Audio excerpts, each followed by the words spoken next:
Bismillahirrahmanirrahim. Assalamu alaikum, my dear friends. We are about to start our 18th session of this Quran for All class. As you would be knowing that the topic today is norms of gender interaction mentioned in the Quran.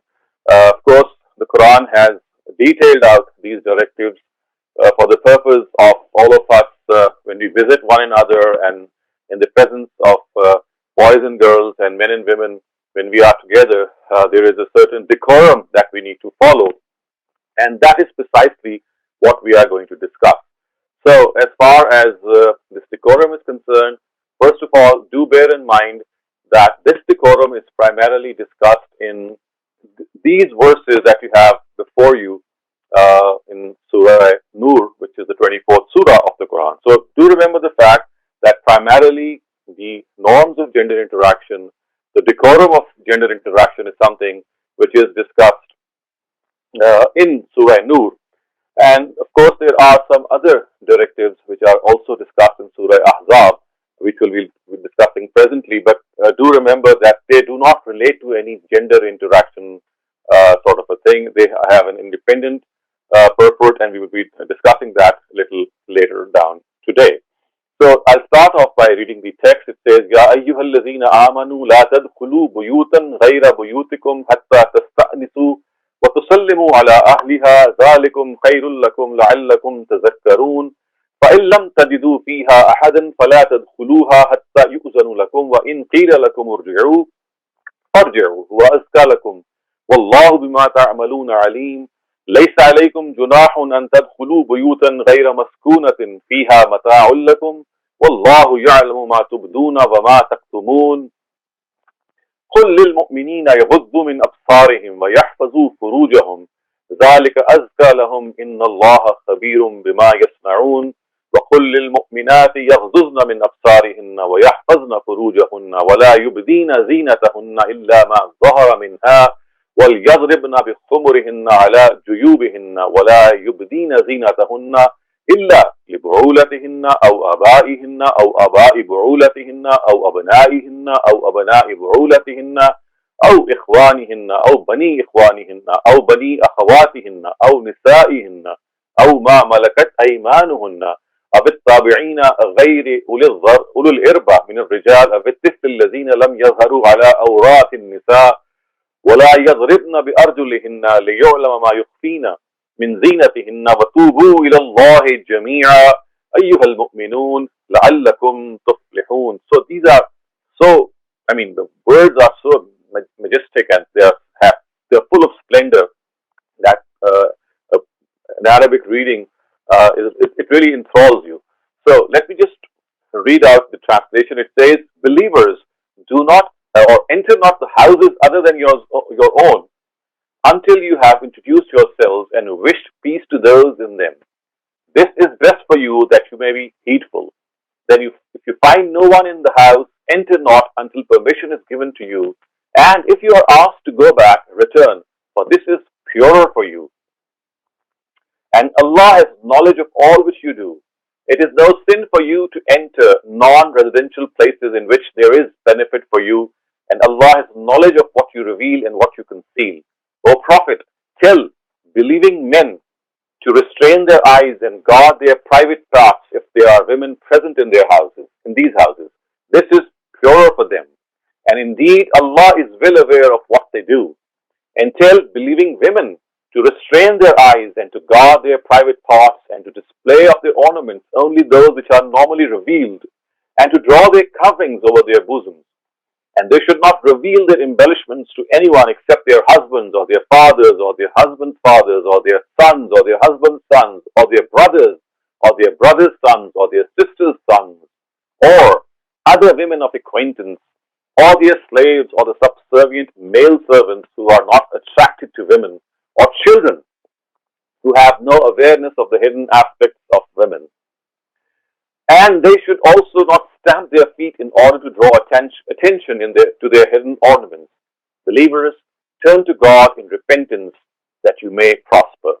So this is what is basically mentioned vis-a-vis these norms. And just let me go over them. Okay.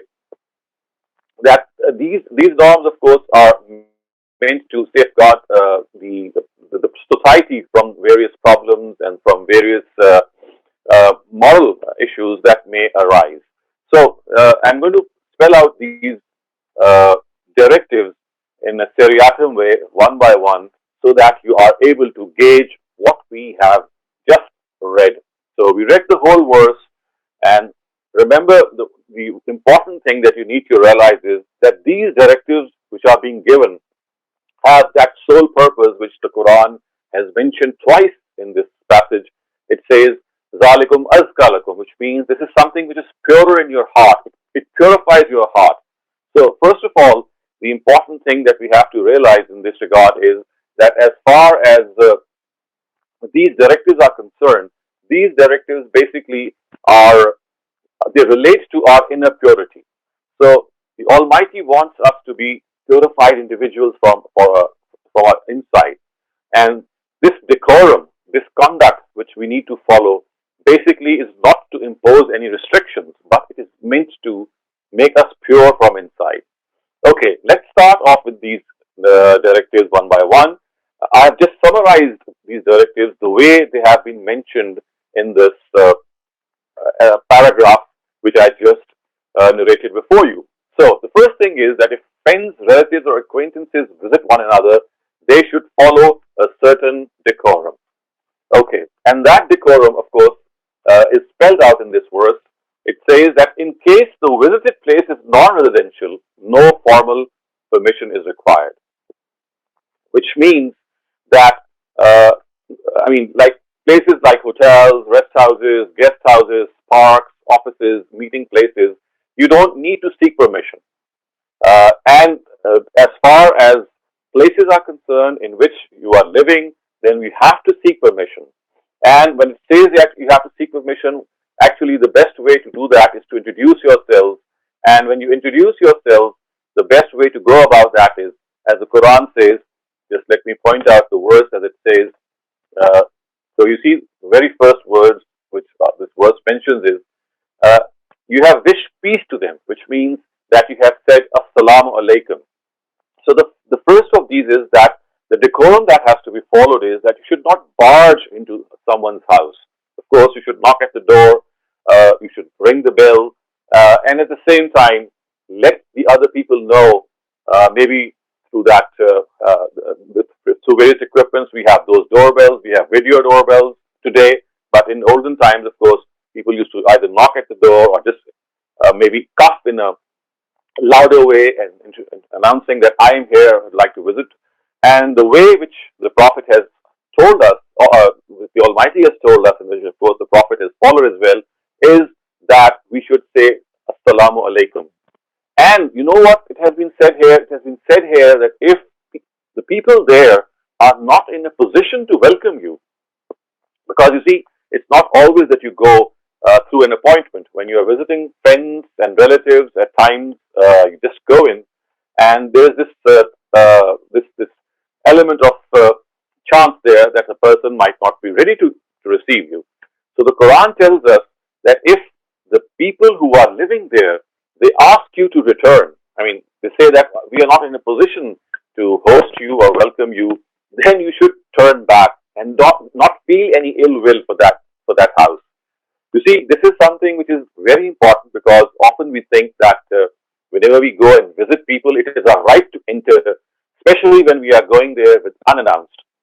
So, look what the Quran says. It gives this feeling of privacy to people who will receive those guests, and it tells the people who visit that if you are told to go back and the people inside say, well, we are not in a position, then you must return and not feel any ill will.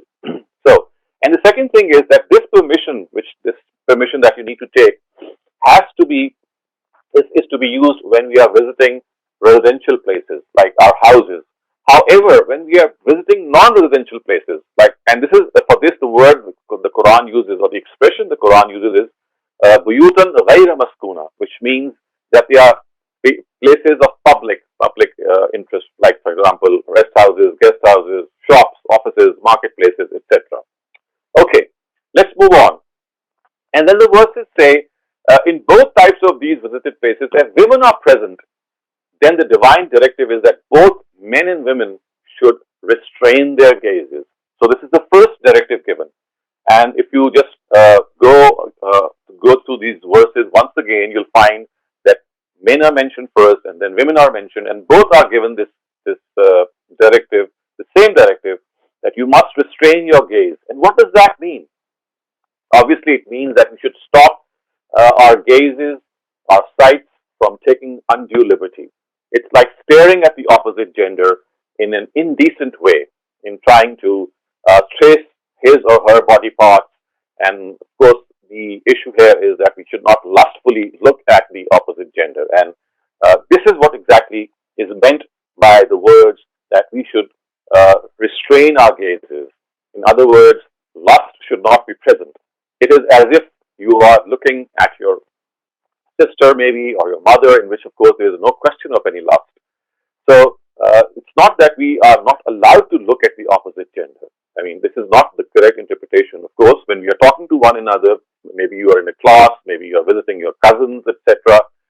In all such cases, what you need to understand is, so I was just saying that when women are present in either of these two places, whether they are residential or non-residential, the norm that we are being told, the first norm is that we have to restrain our gazes, we have to guard them against taking undue liberty, and anything which is of the sort of lust should be avoided at all costs. And then the next thing, of course, is another directive which is given, and that is that one must properly guard one's sexual organs on such occasions of interaction. The implication is that they should neither have any inclination for others, nor should they be revealed to others. In fact, on occasions of gender intermingling, body parts which need to be covered must be covered even more carefully. So the second norm that we have, I mean, if you can add the first one as the one in which you have to introduce yourself, this would be the third norm. So the first decorum or the first norm is that when you enter the houses, you have to introduce yourselves, and the best way perhaps to introduce yourselves is to say Assalamu alaikum, and if you are told that they are not in a position to welcome you, you must turn back. And the second norm is that when you enter places in which opposite genders are present, then both genders need to follow another decorum. The first of that is that they must restrain their gazes, and the second one is that they must be properly dressed. So therefore, their apparel, their attire should not be revealing. It should not reveal their body contours, and this is something which everyone knows what it actually refers to. So therefore, we have to understand that as men and women, or as boys and girls who have entered adolescence, in such cases, the dress that we wear should properly cover our organs, and of course, the reference here is to our private parts, because this is essential. And as you can see, and I just refer to the fact that the basic reason for this is to make us pure from inside. So remember, all of the directives of the Qur'an, they have a very special message for us, and that message is to have that inner purity. Remember, the Almighty is selecting people who keep themselves pure in this world for His own kingdom in the next world, for God knows what higher objective or higher purpose that He may have for us. So this purity is something which is ensured in every directive, and as is the case here, again, it's the purity. So the second norm is that the dress that people wear must cover themselves properly, especially the areas which we call the private parts. Okay, the next thing is, this is specifically for women. Remember, the first two things were both for men and women. I mean, restraining the gaze and proper dressing is something which relates to both men and women. But the third thing is something which relates to women only, and that is, it is necessary for women in particular not to display any of their embellishments except before their close relatives, attendants, and people of acquaintance. However, exempted from this are embellishments adorned on limbs which are generally never covered, and that is jewelry and makeup worn on the hand, the face, and the feet. So, as far as embellishments, as far as adornments are concerned, which are worn on the hands, the face and the feet as far as women are concerned. Even if you have made yourselves up, then it is not essential that you cover your face or your hands or your feet, because these are the limbs that are generally kept open. And this is precisely what the words of the Quran mean when they say illa ma zahara minha la yubdina zinatahunna illa ma zahara minha. Yani you should not you should not display your embellishments except for those embellishments which are worn on your hands, your feet, and your faces. Okay, let's move ahead. Now, relatives and people of acquaintance before which the above display of ornaments is not forbidden. I mean, as I said, there is an exception to this, as we just discussed in the Quran and we just read the verses as well, that as far as these ornaments are concerned, this makeup is concerned, on the face, on the hands, and on the feet, whatever you wear in any form of adornment, exempted are certain relationships. And these are then spelled out. So the husband, the father-in-law, sons, sons of the husband, brothers, brothers' sons, sisters' sons, women of acquaintance and maids, slaves. Of course, this is something which was in the time of the Prophet Muhammad, and this was eradicated by the Quran. So this was a category specific to his times. And then it says people who live in a house as dependents, and because of their subservience or owing to any other reason, are incapable of feeling any attraction towards women, like for example your grown-up male servants, etc.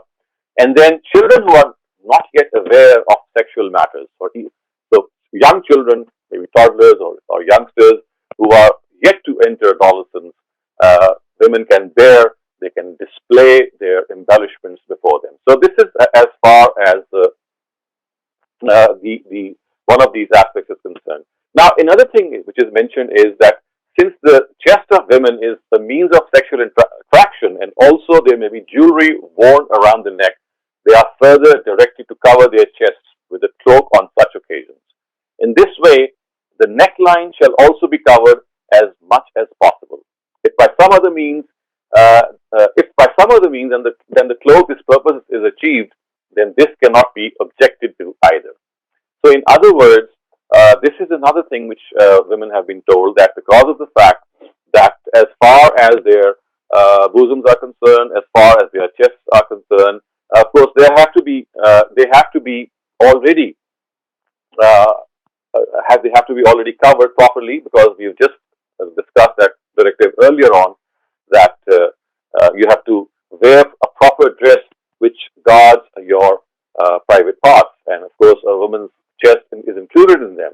And if you want to wear a covering which covers that part, that is fine. But if you want to wear a loose dress and there is no covering like a dupatta or a shawl, even that is okay, as long as the dress is loose. But if the women are wearing anything like a jewelry maybe, or any adornment, then they have to cover their bosoms and their chests, because as we just said, the implication is that only adornments which are worn on the face or on your hands or on your feet, they can be displayed. All other adornments have to be covered. Thus, for example, adornments which are worn on the neck or around the neck, which is like a necklace or something else, then you have to cover that.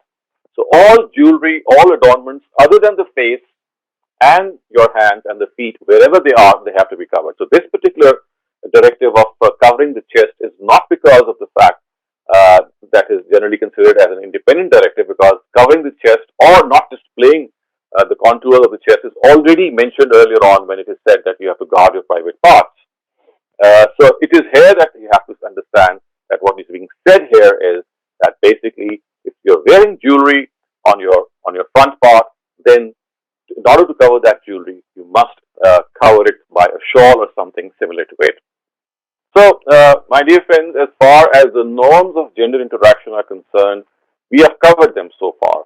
But because of the fact that there are some other verses which are also generally thought that they also insinuate these norms of gender interaction, and they tell us that you have to do some further, you have to take some further measures, like for example, covering your face the face, which is of course the veil, and not coming in front of strangers and not talking to strangers, etc. Because of the fact that there is a particular passage in Surah Ahzab which we are just going to discuss. Uh, this is something which is very important that to know that this is something which this never relates to these norms. It is entirely a separate issue. But before I go on, I just want to summarize what we have just understood. And I think it's so simple a thing that it does not need any further elaboration. So as far as these norms are concerned, the first thing that we have to understand is that obviously when we visit places where women and men are present, we must introduce ourselves. And the best way to do that is to say Assalamu alaikum. People will recognize us. And if we are told to go back, we should not feel any ill will towards the first people who have told us to go back. And this is especially when we have come to them unannounced. So as we enter, we have to follow a decorum. The first of that is that we have to guard our gazes from taking undue liberty. This does not mean that we cannot look at the opposite gender. It only means that the element of lust should not be there. The second thing is that we have to wear a proper dress. And when we say a proper dress, it means that it should cover our private parts properly. It should not be a revealing dress. It should not be a very tight dress. So these are as far as the two norms are concerned, which relate to both men and women. So women have been given one extra directive, and that is that they can, of course, embellish themselves. Embellishing themselves, beautifying themselves is a natural desire of every woman. It's like an instinct which is found in every woman. So the Almighty gives due consideration to this instinct, and it says, okay, if you want to make up yourselves, then as far as your face is concerned and your hands are concerned and your feet are concerned, if you're wearing something on that which is like an adornment, like an embellishment, like jewelry or makeup or anything, then that is perfectly okay. However, any other jewelry or makeup which is worn on limbs besides these three, wherever they are, they have to be covered. And if they are wearing something which is on their necks, across their necks, or like a necklace, then that has to be covered. And similarly, if they are walking and they have jewelry worn around their feet, then they should not stamp their feet again, because this is something which would be again be thought of as something revealing, and that should be avoided. And this is as far as all these norms are concerned. And remember the purpose of these norms. So because of the fact that often this purpose is not determined correctly, we think that the purpose of this is that men should not be attracted or women should not be attracted to one another. That is a very, I would say, a secondary purpose, or maybe a tertiary purpose. The basic purpose of these norms, which the Qur'an has twice emphasized, is purity of the hearts. So if women exercise this restraint in them, it is they who are going to benefit from it, and they who are going to become pure from inside. And if men exercise these norms, and they follow these norms, they become pure from inside. And as is the case with all religious directives, basically the reason is that purity is something which the Almighty wants us to have from our inside, because of the fact that He is selecting individuals who are pure. Now we are going to start a second aspect of these directives. And again, as I say, that what we are now going to discuss, they have nothing to do with these norms. The only reason that I'm discussing them is they have been erroneously been dragged into these norms of gender interaction. And because of the fact that they have been erroneously dragged into these norms, it is essential to actually explain the background and why they have a particular purpose, and why is it that because of a wrong understanding of this passage of Surah Ahzab, people think that they also relate to the norms of gender interaction. Okay, for this I would like to give you a brief introduction of Surah Ahzab, which is the surah, which is the 33rd surah. It's a very important surah. Now, this was the time in Medina when the miscreants among the hypocrites, they had started to scandalize the private life of the Prophet Muhammad. And what was the reason for that? Well, the reason was that they wanted his life to come into disrepute. They wanted to make him a person who is doesn't have a sound reputation vis-a-vis his wives, especially his wives. And if they are able to scandalize the wives of the Prophet, this would bring the whole household of the Prophet into disrepute. And as a result, the common man who is being attracted towards Islam more and more would be disillusioned. So you see, what happened was that in Medina, when these people came to the conclusion that it is very difficult to defeat the Prophet in wars or defeat him otherwise, so the plan that they chalked out was to defeat him in the moral affair, and the best way for that would be that they could scandalize the lives of his wives. So this is the background. And in this background, let me now just move forward and explain to you that how this is mentioned in the Quran.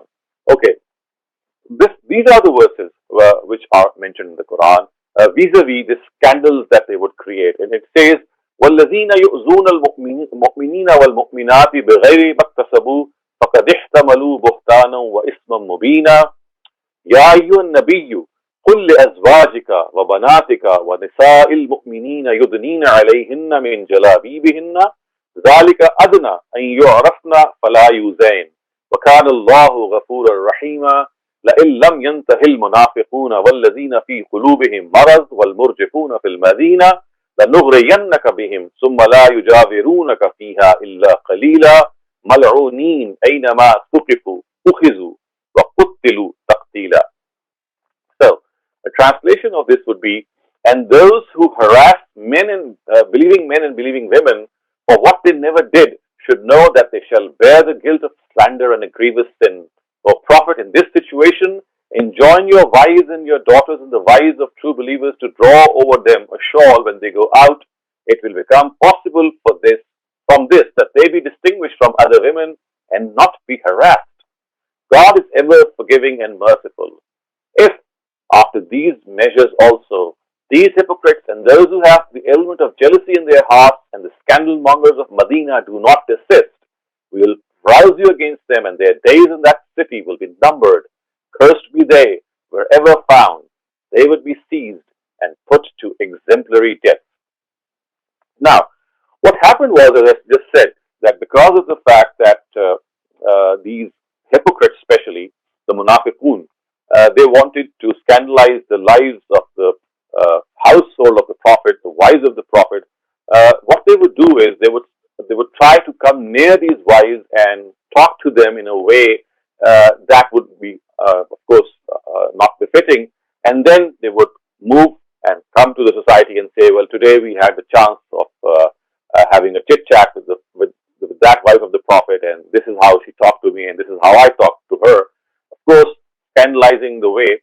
And the way that they did this was that in those times, of course, we didn't have attached bathrooms, and people would go out in the open to relieve themselves. It was not possible to relieve yourself within the house because there was no such arrangement. So this was a tribal culture that is no longer existing, but you have to understand that in the times of the Prophet, there were no bathrooms the way we have them today. So people would go out in the fields to relieve themselves. And this was the time whenever these believing men, believing women and the wives of the Prophet, they would go out in the field to relieve themselves. The hypocrites would be on the lookout, and they would come near them and start talking with them. And when they would be scolded that why are you doing this, they would say, well, we think that we were talking to slave ladies. Now, it was a norm to tease those slave ladies and to treat them in any way, but of course, no one could tease a decent or a person who was not among the slaves, and they had their own honor and respect. And the excuse that they invented was, well, because from afar they could not recognize whether the lady was a slave lady or not person who was from a higher pedigree or a normal person who was not a slave lady. So they would make this excuse. Now, this is where the Quran interrupted. It could have exposed these hypocrites and could have told them, well, you should just go away, just buzz off because you're creating problems. Look at the graciousness of the Almighty. He did not want to expose these hypocrites as yet because there were people amongst these hypocrites who could have mended their ways and become changed personalities. So, instead of ordering the hypocrites or exposing them, the Almighty tightened the situation for the believers.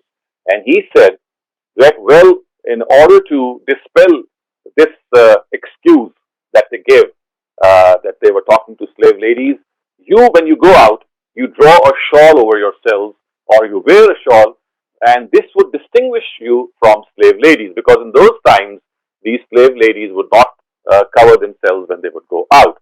And this would be a distinction for you.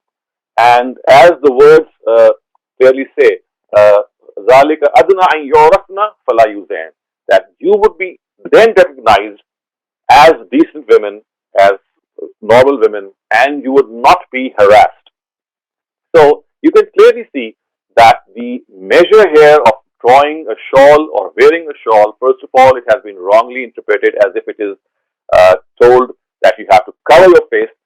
First of all, there is no such directive in the Quran which says that you have to cover your face. All it says is you have to draw your shawls over yourselves when you go out, and that too not as a norm of gender interaction, but to protect themselves from this harassment of the munafiqun.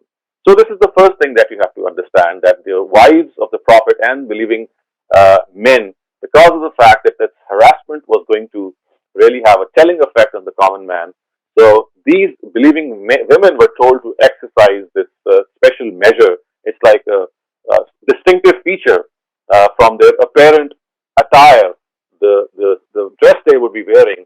The women, normal women, decent women, would be drawing their shawls, wearing those shawls across themselves, and this would distinguish themselves from slave women. And now the hypocrites would not be given this excuse that they could actually tease them and still go back and say, well, we didn't know that these were decent women. So this is the first thing that happened. Okay, now let's move ahead. And they were further given another directive, these women. And these women, of course, they are the wives of the Prophet. It says, Ya nisa an-nabi lastunna ka ahadi min an-nisa in ittaqitunna fala takhda'na bil qawl fayatma'a allati fi qalbihi maradun wa qulna qawlan ma'rufa. Wives of the Prophet, you are not like other women. So if you fear God, do not be complacent in your speech, lest the lecherous-hearted should lust after you. Talk with such people in plain and simple words. Okay, the next directive which was given to these women, or the wives of the Prophet, which of course they have the status of our mothers, that they should not be soft-spoken to strangers when they come. And they should talk in clear, simple words. Now, in normal circumstances, to be soft-spoken, to speak gently to other people is something which is always recommended. But because of the fact that these hypocrites were trying to make inroads and they were trying to dent the private lives of the Prophet, the Almighty asked these wives that don't speak softly to them. Because if you speak softly to them, they might harbor a hidden desire and start saying other words to you. If you speak in a very matter-of-fact style, they will not have the chance to come up with some other statement, and they will think that they have to draw away immediately because they are not entertaining them. So the first directive, as if you count these directives, the first we have just passed is that when they go out, they should draw their shawls, and this is again to dent the hopes of the hypocrites that they are teasing someone else other than decent women.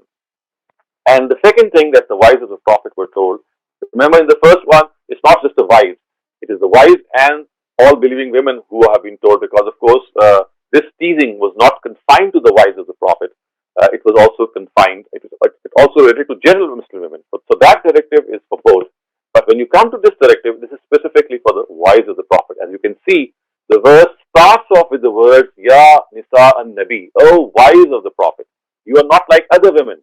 You see, it already gives us this very important clause that they are different from other women. They have a special status. So therefore, they must not be complacent. They must not be soft-spoken in their speech to these hypocrites. Again, remember, it is talking about the hypocrites. And then some other things are also spelled out.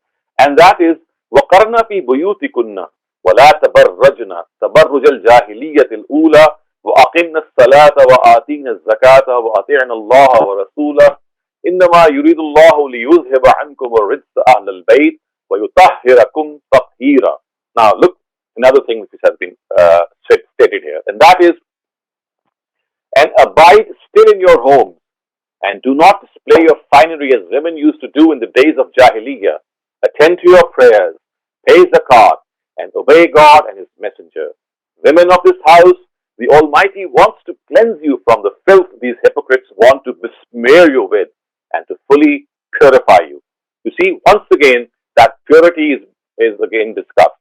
And here, the women of the household of the Prophet or the wives of the Prophet are being told that because these hypocrites are after scandalizing their lives, they should not go out of their houses in a way that normal women do, in which they embellish themselves of the times of Jahiliyyah, and they should confine themselves to their houses so that these hypocrites are not given a chance to scandalize them.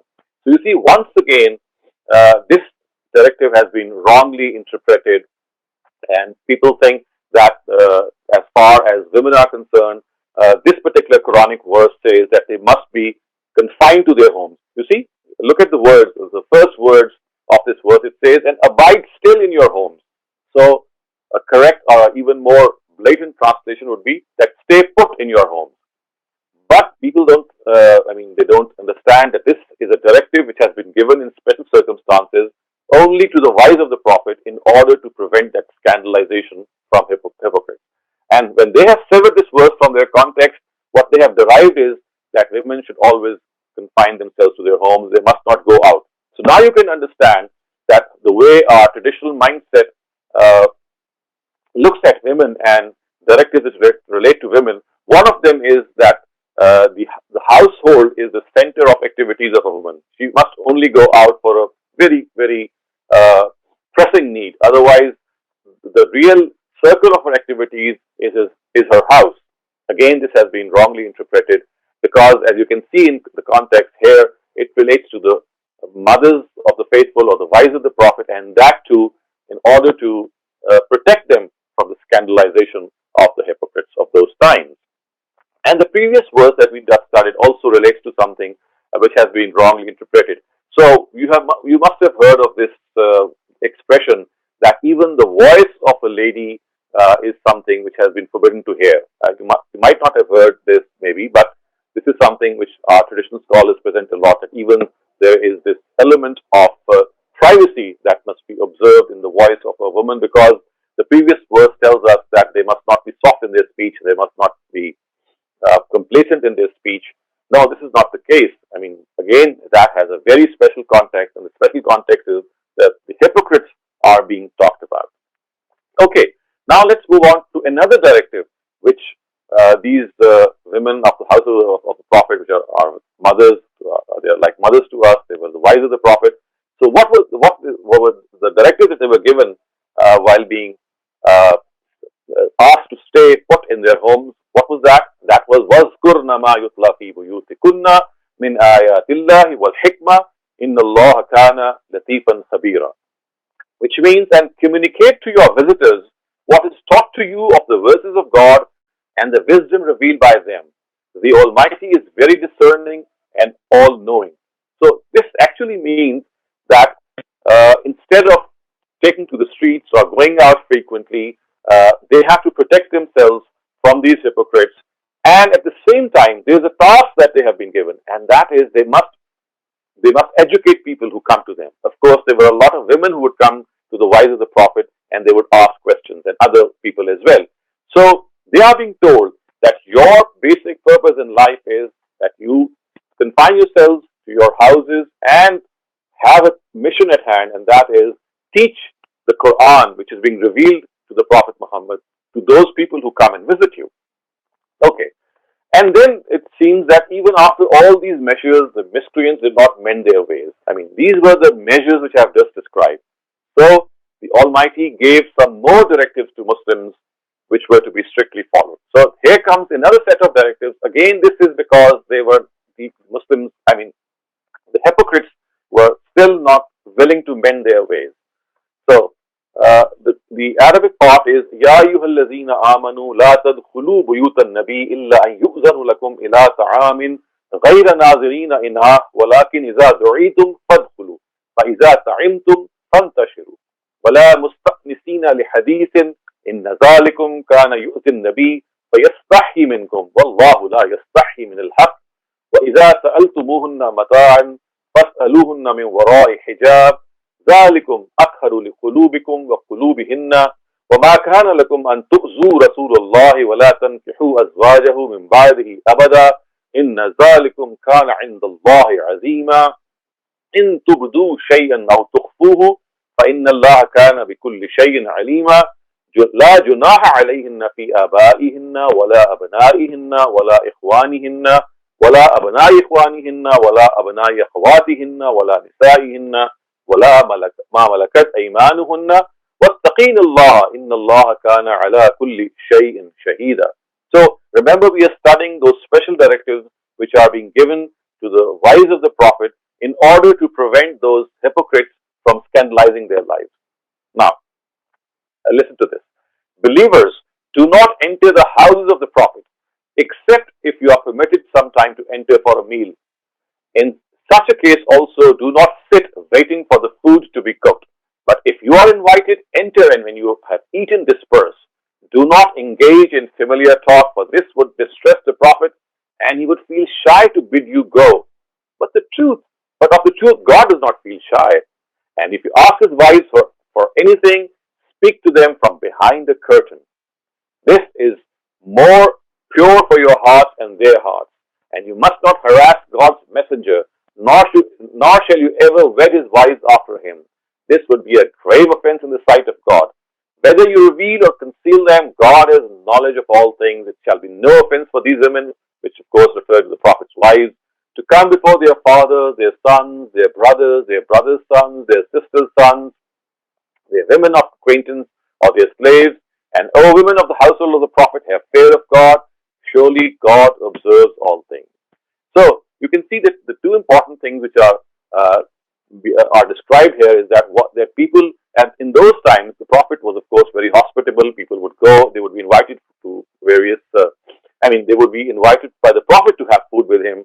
And what they would do is that they would come much before time when the food was being cooked, and they would indulge in all sorts of chit chat, and they would even stay after they had eaten. So in order to streamline affairs, they were told that when you are invited, go right at the time that food is going to be served, and as soon as you have had your food, just go away and do not sit there, because this is something which really bothers the Prophet. And the second thing is that men who go into the houses of the Prophet, they must not barge into the house of the Prophet if they need something.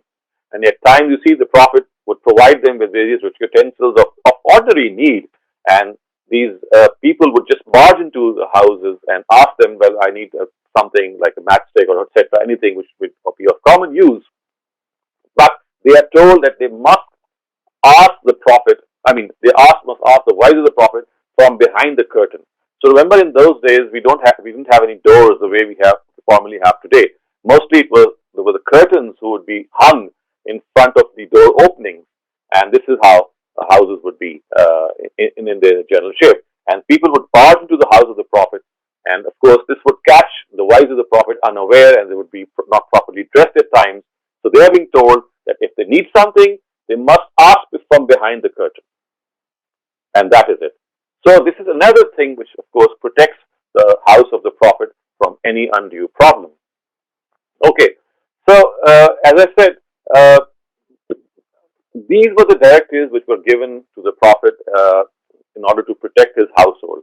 Now there is another set of directives besides these which was further given, because as you can see that some of these directives, in spite of the fact that these directives were very harsh on the household of the Prophet, they could not go out except for a compelling need. They must stay inside. They must not talk to strangers in a gentle tone. If someone comes to them, he has to stay behind the curtain. So it's not an easy sort of a thing. But again, these restrictions were imposed on the household of the Prophet in order to protect their integrity. So it has a very special context. Okay, now we come to the last of these directives, which is mentioned in the Qur'an. And these directives actually, which I've just mentioned before you, is that they are things that they further must not do. And the passage which I have just read out before you has outlined them. The first of them is that they should not enter the houses of the Prophet until they are called, which I've just discussed. The second thing is that the wives of the Prophet shall be secluded from the Muslims, and except for near relatives and women of their acquaintance, no one shall come in front of them. So you see, this is another thing, that the immediate, only the immediate or the close relatives of their wives could come. They could come before them. Otherwise, no one was allowed to come near them. And then finally, another directive was given, and that is, the wives of the prophets shall be the mothers of the believers. And these hypocrites who have the desire to marry them should know that even after the death of the prophet, they cannot marry them. You see, so one of the desires of these hypocrites was that they wanted to have a wedding. They wanted to marry these wives, and by declaring the fact that these are the mothers of the faithful, these are the mothers of the believers, it was once and for all told that they cannot marry after the prophet. And if these hypocrites are harboring any desires for marriage, they should just die away.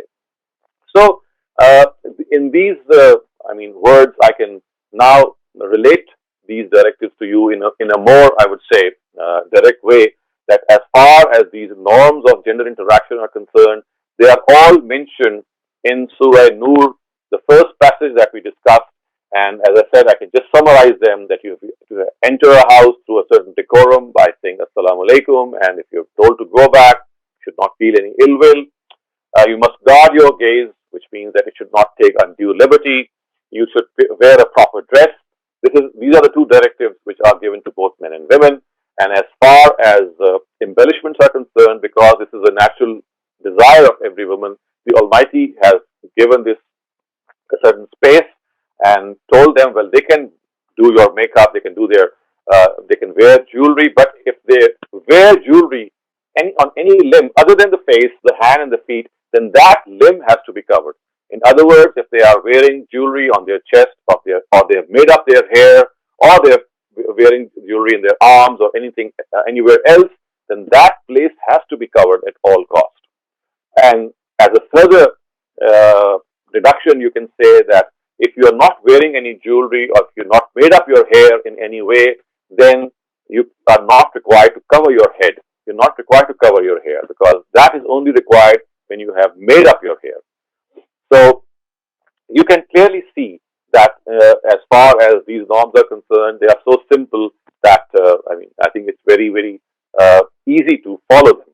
Now, as far as some of the other verses are concerned, which have been wrongly inducted to mean that they also relate to those norms of interaction, I have tried to explain that they have a special background, and that background was that the hypocrites of the times of the Prophet, they wanted to scandalize his life and bring him into disrepute, so that this could belittle him in the eyes of the common man, and people would be drawn away from Islam.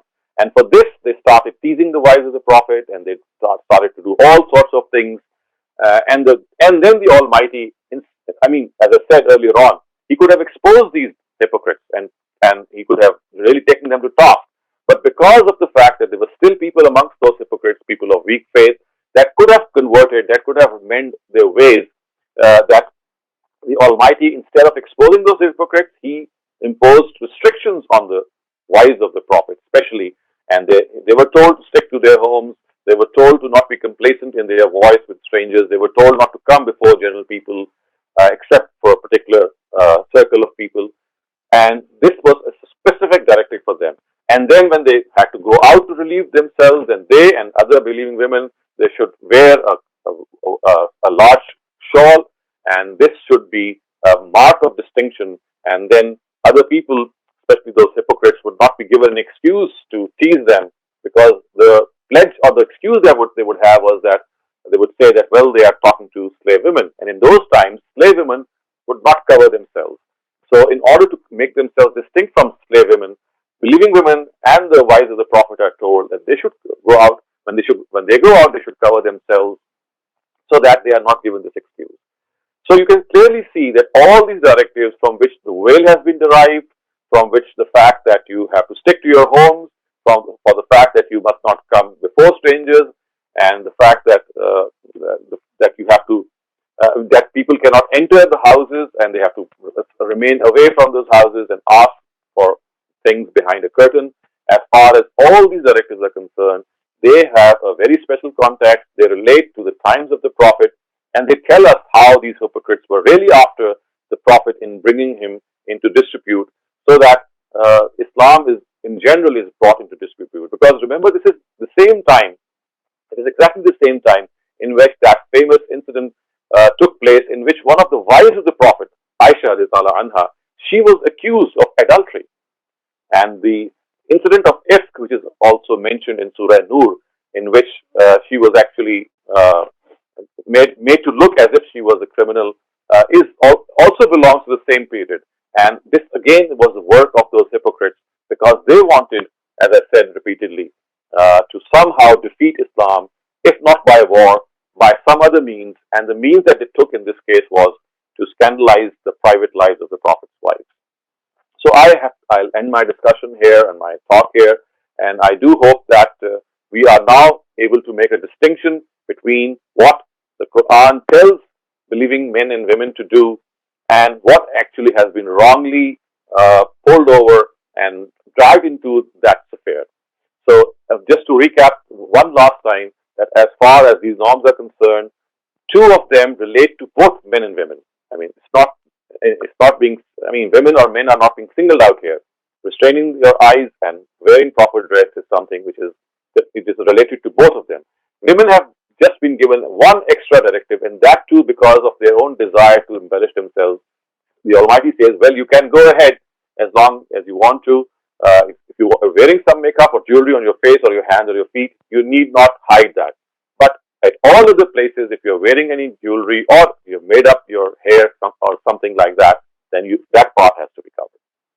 So I finish my talk here, and but I would be very glad now to answer any questions that you might have. Amira, could I ask you that what exactly, if you spell Yes. out these norms, if you spell out the norms of gender interaction I mean, just by counting them, what exactly are they? The first one was that when there's intermingling, then you have to both of them have to be dressed properly, and they have to restrain their gazes. And then um, Right. the Absolutely second, correct. Yeah. These are two common to both men and women, boys and girls. And the third one is something which is given over and above, and that is just to women or to girls. And that would be what? then that one was about embellishments. Right. Correct. That one was And what about was that? embellishments. That if they're wearing embellishments, then they have to cover more. Mm-hmm. Like if So they're what wearing, about what if a girl or a woman has done makeup on her face? So would that need to be covered? I think you have to. Sorry, I don't know. I think you have to cover more so that it's not like an attraction or something. It's just for. Okay. Any other person who would like to comment on this third aspect which Amira just pointed out? So my question is, if a girl or a woman has done makeup on her face, or I mean, done any sort of makeup, would that be required to be covered? To cover No. the face. Yeah, I'm talking about. Of course, I was talking about. You see, I was talking about the fact that you have done makeup on the face. Yeah. So does the face need to be covered for that or not? Um. Amira, I don't think so. you're not sure. Or yes, I'm not sure. Okay. Anyone else who is sure? The face. Sh- cannot, like, it shouldn't. You shouldn't cover it. Like, You shouldn't. shouldn't cover it. Right. So is this Ariba or Fatima? Ariba. Okay. Absolutely correct, Ariba. So maybe I should just go over this one more time. That you see, as far as makeup is concerned, as far as jewelry is concerned, obviously, if a person would like to remain simple, that is up to her. But if there is anything that she would like to do, she's free to beautify herself, to adorn herself. However, if that beautification is done on the face or on the hands or on the feet, then these particular limbs, they don't need to be covered. But if any adornment is done on the head, or maybe on your around your neck, or at any other place in the body, then that body part has to be covered.